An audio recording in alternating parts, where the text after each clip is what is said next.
Inilah budaya yang dilakukan haji. Ketika hajian itu rebutan mencium Hajar Aswad. Jadi kalau yang sudah mengikuti Isa Al-Masih, mengikuti Yesus, itu sudah punya kepastian kembalinya kepada Allah.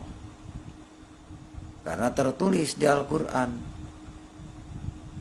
Ya, kalau yang mengikuti Nabi Muhammad itu tidak tertulis di Al-Quran akan kembali kepada Allah. Mereka menjawab wallahu Allah. Tuhan selamat menyaksikan. Tuhan Yesus memberkati kita semua. Amin. Nah, inilah waktu saya di Arab dulu.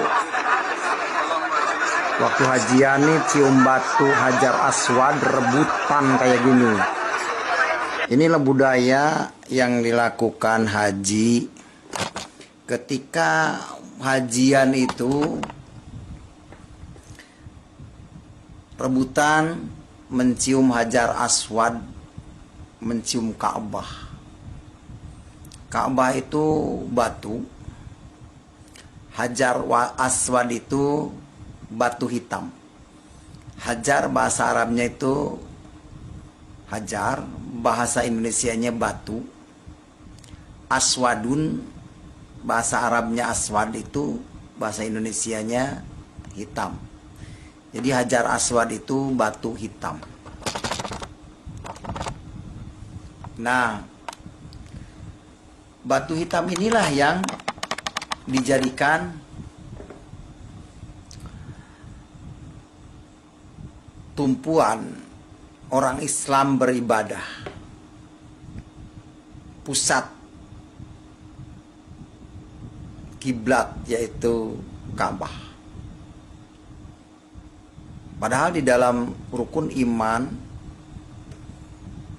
dijelaskan yang pertama amantu billahi, iman kepada Allah. Yang kedua wa malaikatihi, iman kepada para malaikatnya Allah. Yang ketiga wa kutubihi, iman kepada kitab-kitabnya Allah. Ya, yang disebut kitab Allah apa saja? Yang pertama Taurat, yang kedua Zabur, yang ketiga Injil, yang keempat Quran. Itulah yang disebut kitab Allah. Dan substansinya kitab-kitab itu adalah firman Allah. Ayat-ayat Allah, kalimat-kalimat Allah. Di dalam rukun Islam, rukun iman, tidak disebutkan hadis kitab Allah. Tidak disebutkan fikih kitab Allah. Apalagi ijma dan kias. Ijma dan kias sama dengan fatwa ulama. Tidak termasuk kitab Allah. Karena semuanya itu hadis, fikih, ijma dan kias itu karangan para ulama. Saudara, karangan para ulama. Selama ini umat Islam itu taat kepada para ulama. Sehingga orangnya yang bebal, yang tidak cerdas, susah untuk menerima kebenaran dari Taurat dan Injil. Karena memang sudah didoktrin bahwa Taurat dan Injil itu sudah dipalsukan. Padahal sebetulnya bukan dipalsukan. Taurat dan Injil itu adalah kopian firman Tuhan. Karena yang berfirmannya sudah ke sorga. Kembali lagi kepada Allah.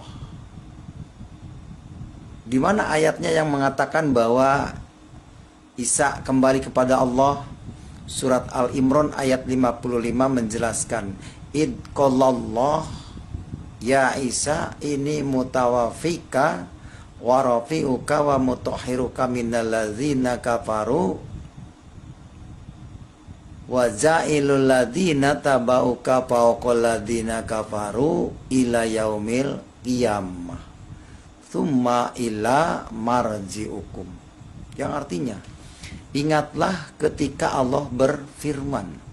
Surat Al-Imran 55 ayat 55 ini mengatakan Allah yang berfirman.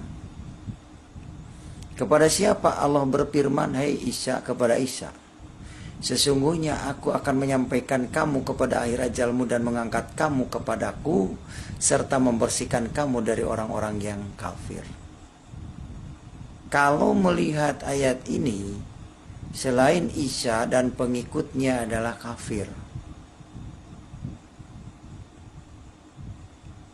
Dan menjadikan orang-orang yang mengikuti kamu Isa di atas orang kafir hingga hari kiamat. Jadi pengikut Isa itu akan di atas orang kafir sampai hari kiamat. Summa ilayya marji'ukum, kemudian hanya kepada akulah kembalimu, kata Allah. Jadi kalau yang sudah mengikuti Isa Al-Masih, mengikuti Yesus, itu sudah punya kepastian kembalinya kepada Allah. Karena tertulis di Al-Quran. Ya, kalau yang mengikuti Nabi Muhammad itu tidak tertulis di Al-Quran akan kembali kepada Allah. Mereka menjawab wallahu alam.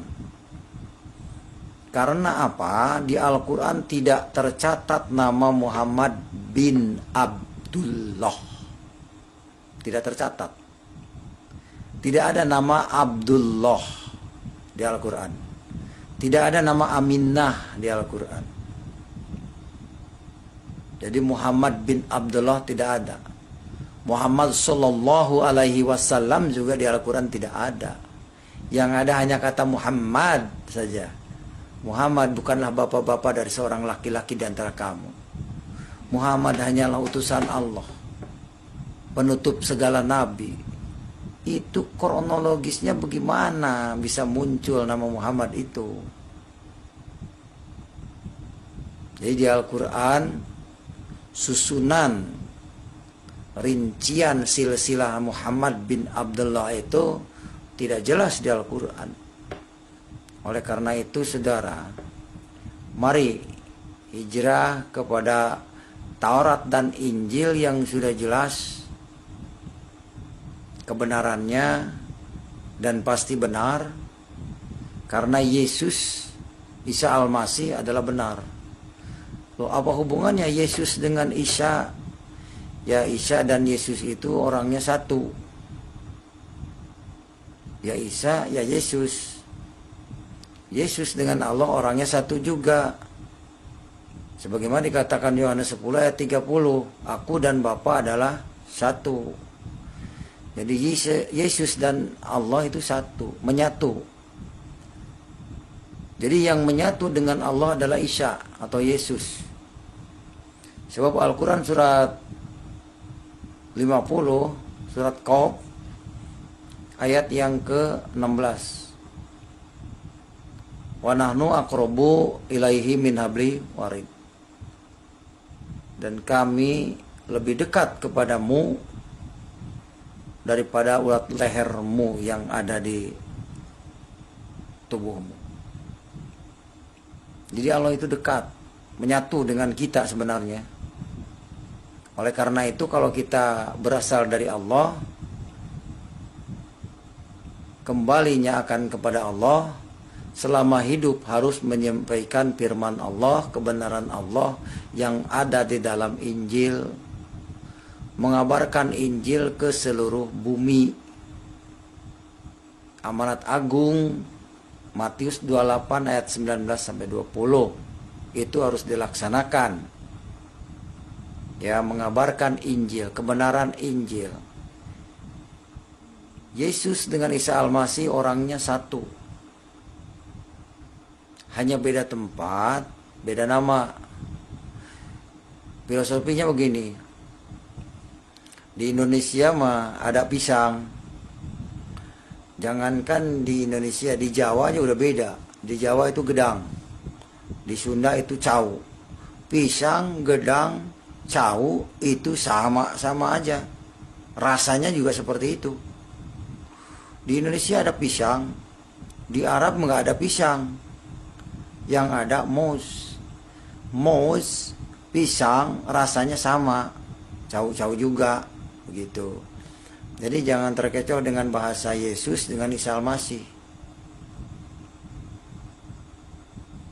Saya menghimbau kepada masyarakat Indonesia di seluruhnya, sebelum kita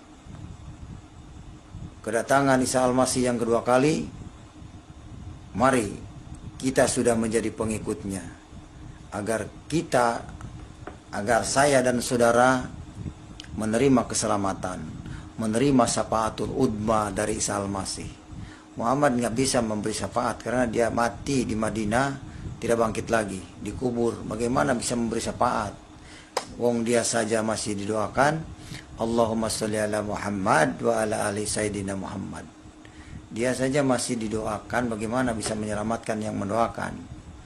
Jadi antara Kangjeng Rasul Muhammad itu dengan kita, alawi sucian kita masih memberkati dia, mendoakan dia.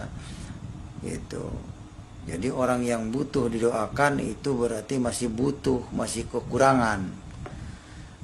Mungkin ini yang bisa saya sampaikan.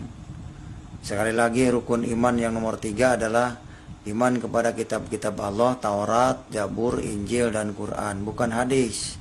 Tidak ada hadis. Sekali melenceng kitabnya, maka kesananya juga tersesat. Inilah yang bisa saya sampaikan. Terima kasih. Semoga saudara dapat hidayah dan terbuka hati saudara menerima kebenaran Yesus Kristus. Amin.